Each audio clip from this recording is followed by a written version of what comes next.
مولانا عبدالعزیز او 500 نورو پاکستاني عالمانو په یوې فتوا کې د پاکستاني عسکرو د جنازې لمونځ ادا کول منع اعلان کړل.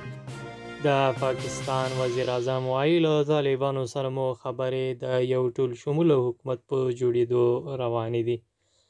د پښتون غږ درنو لیدونکو سلام، وخت مو پخیر، ستړي مه شئ.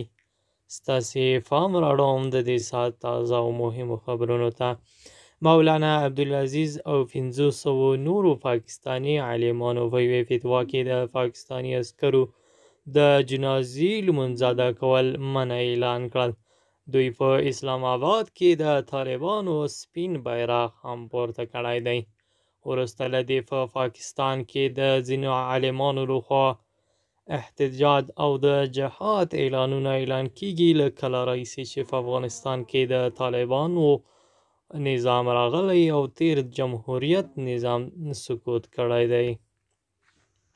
د پاکستان وزیر اعظم عمران خان وایي د طالبانو له مشرانو سره په افغانستان کې د داسې یو حکومت جوړولو په اړه خبرې پیل کړي دي چې د دې هیواد ټول اړخونه پکې برخه ولري، خو طالبانو تر اوسه په دې اړه څه نه دي ویلي.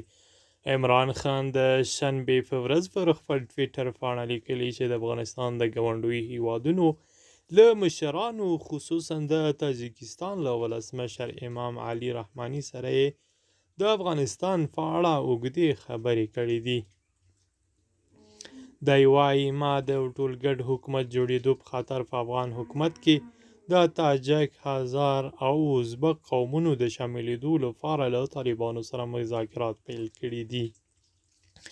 او په یو بل سپورټي خبر کې به اورئ چې د افغانستان او بنګلادیش د 19 کلنو څخه د کم عمره لوبډلو ترمنځ د وروستۍ 5مې 50 ورځې لوبې پاچه واچول شو او بنګلادیش لوبډلې وګټله او د توپوهنې پرېکړه یې وکړه.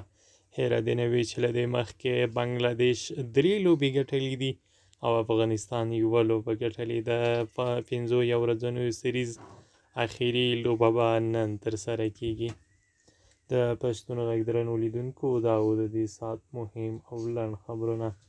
د همداسې نورو مطالبو لپاره پښتون غږ یوټیوب چینل حتمي سبسکرایب کړئ. له ملتیا مو مننه.